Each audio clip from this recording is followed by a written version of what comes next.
Welcome to DisruptEDtv, where on every episode we highlight a particular disruptive idea that can change the outcome at your school and spark the kind of conversation that leads to continual improvement and positive learning experience for everybody.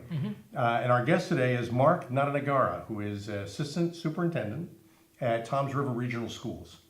Marc, welcome to DisruptEDtv. It's a pleasure to have you. Great Pleasure meeting you. Great to see you guys. And I want to start with a question. You talk about the maker's mindset. I do. Tell us about that.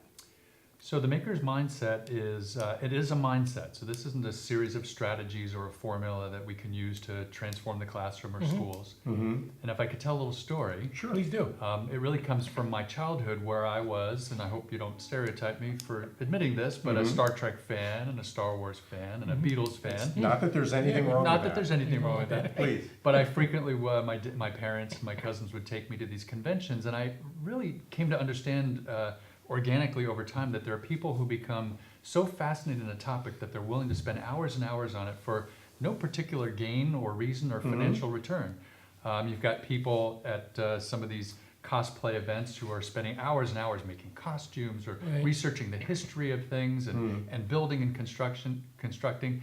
And when I became an educator, I think somewhere in the back of my mind, I thought, if I could capture that kind of passion in my students, if they could want to do something on their own time, then I'd be golden. Sure. But I really didn't realize that that's what I was talking about, or that's what I was thinking of until fairly recently. I tried in various iterations as a science teacher to get students to think beyond the textbook, to not think in terms of formulas, and to be aware that science also has historical ramifications, and there's literacy in science, that just this idea that curriculum should be organic and not have these rigid divisions that we always have. But 8 years ago, I attended something called the World Maker Fair in New York City. And that's where all these different disciplines and all these different ideas and everything I'd seen at these various conventions was in one place, from people who are making fire-breathing dragons to USB typewriters. And I said, this is what I want to see in my classroom. So I started moving away from the idea of STEM and STEAM and said maker is really captures all of it. The maker mindset is an idea that we learn best by experiencing, by doing, by participating. We learn best when we have the ability to be expressing ourselves as individuals, but also the opportunity to collaborate, because we learn a lot from other people. Sure. In a maker mindset, you're not so concerned with what particular subject area you're focused on. I mean, in our real lives, we don't say, all right, let's tackle this problem with our math hat or engineering hat. It's whatever we need, whatever our experience is. So in that sense, it's constructivist. Students bring their own learning to bear. And we also don't concern ourselves as much with what materials and what tools, because we don't know exactly. We don't want to predict ahead of time. I mean, think of the standard science lesson. I hand you a tray, it's got exactly the tools you need. You follow a procedure, and at the end, the outcome's probably already known. I know as a science teacher, I became rather bored after the third year because I knew what the outcome would be. Sure. And in a real maker's mindset, in the best case scenario, even the teacher doesn't know what the outcome will be. Really? You're just steering students in a certain, giving them a scenario or a situation where they can kind of develop their own way of going about it. But what's exciting to me about that is it's obvious that what you're tapping into is the human desire to want to be a part of something bigger than themselves. I love how you phrase So it. that it's that aspiration that you want to be better and that you want to play a part in something. Now, And enjoy it. and enjoy it and really get a lot out of Imagine it. that in education. And in order to do that, you need to have the courage to fail, because it's possible that what you start out doing leads you down a path that's incorrect. So true. So how do you help a student fail forward? Yeah, well said. Okay. And that's so true when we see these inventions, and even when I would go to these conventions and fairs and festivals, you can imagine that this person had some natural talent, or that they just developed something and it just worked the first time. But you're so right that so much of what we do is not about natural talent. It's about developing, and it's about trying and failing over and over again. So even though we see a final product and we think that person must be a genius, what's a genius really, other than somebody who's passionate about something, who's willing to fail? So to create that environment in a classroom or in an event or an activity that you do, or even in communities, because the maker mindset is beautiful at just expanding the school community beyond that. Because makers are all around us. Even one of my favorite things about the maker mindset is what it reveals in teachers, the untapped skills that they can bring to bear. I'm a very poor guitar player, but I found in one of my maker activities that if I could bring in some of what I knew about music into learning about math, there was this really cool connection, this organic connection. So what we have to do in classrooms is really create situations where, first of all, we don't necessarily define entirely what success looks like, because it may be, only if we define the problem ourselves do we think we know what success looks like? If we let the students define the problem, then success has many different branches. And the second thing we need to do is just to create a really positive environment, which so many teachers these days are just great at.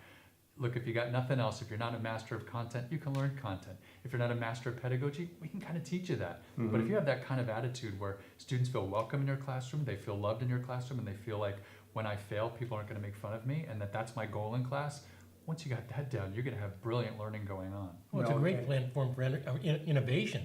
Innovation is really a Well, platform. you're going to get, see, Absolutely. the funny thing is, well, not funny, I mean, the interesting thing to me is that every student has the capacity to comply with your requirements. And For the most compliance part. is definitely one thing. I mean, there's no question, there's value in that. So true. But they also have the probability that they could surprise you in amazing ways and give Right. you outcomes that were not on your template.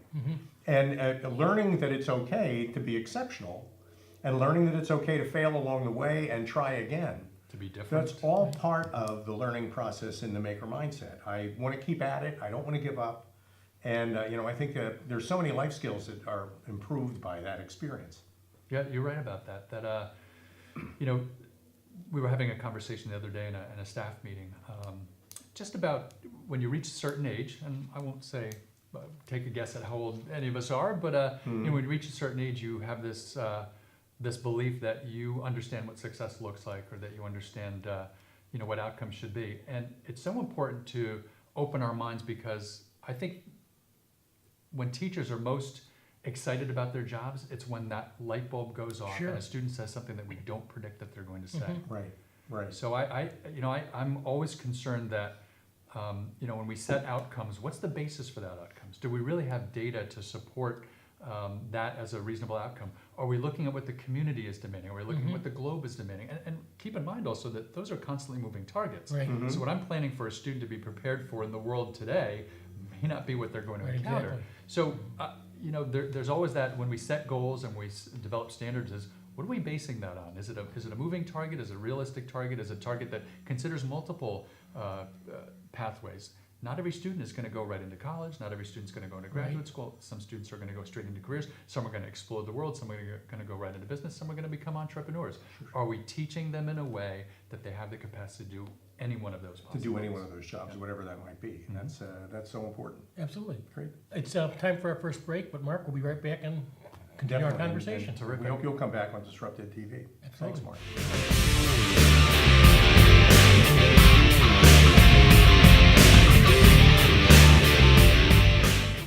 Linkit is the premier data warehousing, analytics, and assessment solution.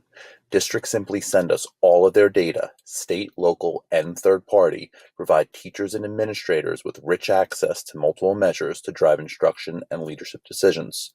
You can create and administer tests in any grade, any subject, via our plain paper bubble sheets and online test taker, and drill deep into standards, perform item analyses, and create a variety of custom reports.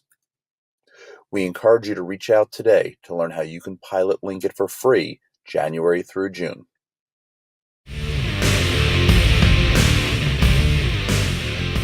Welcome back to DisruptEDtv, and our disruptive idea today is the kind of great results you can get by creating a maker's community in your school. My name is Al Cini. My name is Joe Osamendi. Always great working with you. Pleasure. Total pleasure. And our guest is Marc Natanagara, Dr. Natanagara of Toms River Regional Schools, Assistant Superintendent. Mark, good to see you. Great to see you guys. We were talking during the break about I might join a maker's community and where the goal is to build a flying, let's say a drone. At the end of that experience, I may never have a workable flying drone, but I'll have learned how to work with other people. I'll have learned how to find the answers to questions I don't know. I'll have learned how not to fear the fact that I might fail.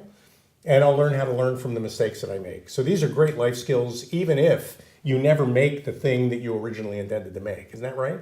That's right. And you said two great things within that. You talked about a maker community, which we were talking before about a maker mindset. But you're so right that the examples that I gave in the first section there really are about this community. Even if it's a virtual community, there's people that you can interact with and who act as mentors or that you can bounce ideas off of. I also love this idea that you're talking about this incidental learning. So some of the examples of the maker mindset that we've applied in Toms River schools really involve, we were calling it guerrilla learning, not gorilla like the, Right. the Gorilla, primate, yeah, but gorilla right. like the kind of stealth learning, Yeah. where learning on demand. So we didn't give big lectures before these maker type activities, before a maker lesson where all this pre-knowledge is necessary, because you never know exactly what a student knows, comes in knowing, and what they need to know, what's their pace of learning, and what's their kind of best mode of learning. So we try in those kind of situations, those events and those activities and lessons to kind of give just a minimal ground level background of what's going on here, to set a situation. And then we try to connect students with all sorts of resources for teaching themselves. Now, it could be me. They could come to me and ask a question, knowing that I'm an expert in science, let's say, as a former science teacher. But maybe they will instead go online. Maybe we'll connect them with a maker community, or an engineer, or a statistician, Yeah, right. somebody who's better at doing that sort of thing than we are, or even their fellow students. So in that community, they're tackling a real world problem. So maybe in the case of the drone, we're going to ask about delivering medicine Right. to Sure. an area. So, Uh-huh. and in fact, in the end, they may decide, maybe the drone wasn't the best way to go. Wouldn't that be interesting if at the Yeah. end we give them all these materials to build drones and do that, and they decide that the It's a solution better is solution. a different area. And that's, yeah. But in building that, I love how you said that there's all this incidental learning. And some of that is just through the experience, and some of that is through finding out what they don't know and starting to ask questions and dig deeper, even asking questions that we hadn't thought of, right? Isn't that the best Right. thing in teaching, when the students Absolutely. go beyond what we had imagined? And then we give them the capacity, whether it's through technology or their fellow teachers or fellow students, to explore the answers. Now, interestingly, when we did, I'm going to give an example here, we got a grant from the Department of Education to run a summer camp. We decided to make it a maker camp. Here's a great chance with somebody else funding it to do a lot of experimental things. So we threw in the worst science experiment ever, because we had about 25 different variables. So it's hard in the end to decide which of those things was the result of our success. Right. But one of those was to really be flexible in terms of connecting students with mentors and outside resources and community. So we had everyone from the mayor to the US Army come in and work with these students. And what we asked those mentors to do was, don't give them the answers. They're going to ask you questions. They're going to have a project in mind. They have a capstone challenge that they have.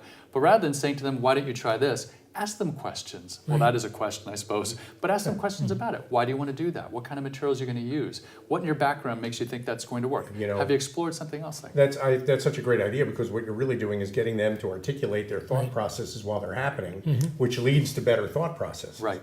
When I explain what it is I'm doing, I become more competent at what I'm doing. Well said. And so, that's a really powerful way to approach it. But what direction I want to take us in, because we only have a half an hour, is I know we're part of a virtual meeting, a faculty meeting somewhere at some school. Those schools are wondering how they could build a maker community, and you have done that. In fact, you tweet about that. I follow you on Twitter, and Thank you. every You one of as them well. is a joy. They're all a joy.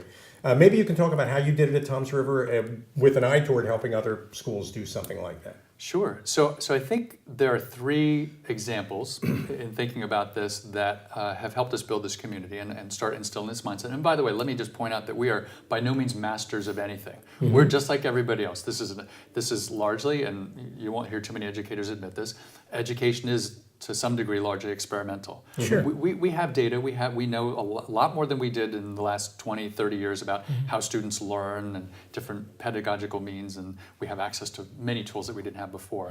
But we don't know, education isn't entirely a science, it is largely an art. So whenever we can try things out, especially with the feedback from our students and community, that's what we do. And then we try to gather good data to see if it really worked.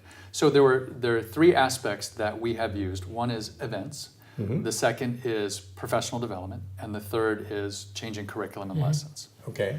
So events sounds like, well, why would you start with events? Well, events is actually how we exposed our community to this idea. So we started something 3 years ago called New Jersey Maker Fest, the Jersey Shore Maker Fest. We had no idea really what we were doing, just had this vision that we would have all these makers around of different varieties, and people would get to come for nothing. We found sponsors to sponsor it, so there was no, the whole equity issue is very important to us. We don't want to create these barriers. A lot of times technology can create new barriers. I don't have access to the internet at home, or I can't afford to come to your event. Right. So we got Right. sponsors who were fantastic, like the Grennan Foundation Terrific. was a big sponsor this year. And so we didn't even charge for tables. So we had Apple Computer, Microsoft, Google, some of the big names, but also a local a bonsai artist, a model a railroader group. We had a quilter association. And when our teachers and students came there, they got excited about this hands-on challenge. And we really did ask all of our makers not to just show what they do, but engage people in what they were doing. In what they were doing. So you give them a little example of something they can build Yeah. there. Yes. That's like what you're showing them. Exactly. It's great. So events are ways for people to actually experience what you're talking about, because you can do professional development and theorize about it, but once they see it, now people get really interested in it. So I like what I'm seeing here. I really want to see this in my community or my classroom. So next comes the training. So you get your staff together, and good training really crosses boundaries as well. One of my favorite stories is the first year when the next generation science standards were about to be put out. There was a framework, and I noticed some words in there that I'd never seen in standards before, especially in science standards. They were talking about innovation, creativity, artistic. And I was like, Sure. those are strange things to have in science. I mean, not for me. To me, that's what science is all about, but certainly not what we saw before. So my first professional development looking at those standards was I got art teachers and science teachers together. Well, you can imagine the Right. suspicious looks that they cast each other. Why are we in the same, what is this about? And by the end of it, the value that they saw in each other, the creativity, the try and fail, the use of multiple media in the artist, and the idea of a procedure and a replicability and the applicability to the real world and the ethics of what we're doing that came from science, it was just a beautiful merging. So Right. when we do professional development, we do try to cross those borders, bring people together who aren't normally together. And then second of all, we really try to reflect off what teachers need. I want to model what I'm doing in professional development, what I hope to see and what I do see in really great classrooms, and that is, it's not what I know that I'm going to share with you, but it's what we know collectively, and how can we explore that, and how can we share with each other. Our best professional development is actually put on by teachers. Those guys know what they're talking about, they're practitioners, they really know how to reflect off of other teachers, and so we really, there are some really great teacher leaders in Toms River and in other districts. I go to ed camps all the time, and I'm really stunned at what some of these great teachers are doing. And that's what we want to expose our teachers to. And then that last piece is the curriculums. And the curriculum is, the technology and the strategy, they don't drive the curriculum. The curriculum is what we decide is important, and then we go out and we find the tools and the means for doing that. Oh, great. That's terrific. And we have to take a break. When we come back, though, I want to talk more about the integration of the maker mindset and maker communities into a standard curriculum. Terrific. Does it have to be disruptive? We'll pursue that when we get back. That's a great Thank you all for joining us on Disruptive TV. We'll be right back.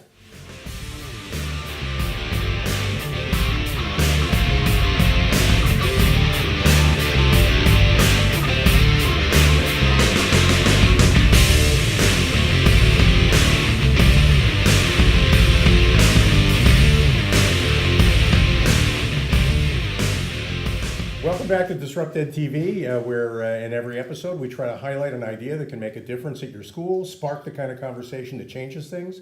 My name is Al Cini, I'm still Joe Osamendi. just like before. Just like Always a before. pleasure. And Absolutely. our guest, very special guest here is Dr. Marc Natanagara of Toms River Regional Schools, the Assistant Superintendent. And we're talking about makers communities, and I have a question that actually related to where we left things before the break. I know that at the other end of this conference room table, you're having a faculty meeting and you're watching this program and you're thinking, look, I have a curriculum, I have stuff I have to do, I'm busy, I've got lots on my mind.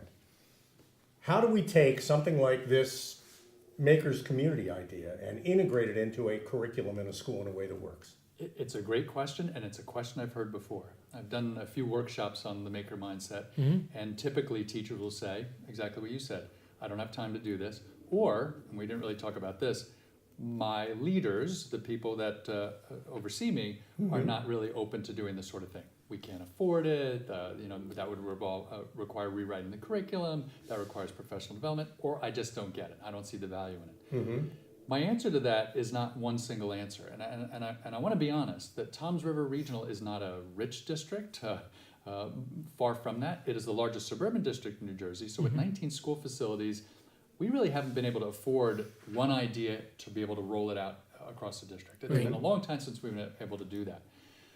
What we've had to do is innovate. So we have pockets of innovation, and the nice thing about that is you get to kind of experiment and try and see what works in that community. Because when you're you're talking about 52 square miles, you're talking about many different kinds of communities, many different interests, many different kinds of students.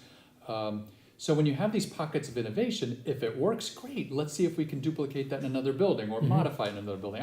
I'm not a fan of the term best practice, because typically what's best in your position or your area doesn't really apply anywhere else. You really have to modify it. But if it doesn't work, you've just saved us a whole lot of money, because that's something that it didn't work there. So let's try something else. Sure.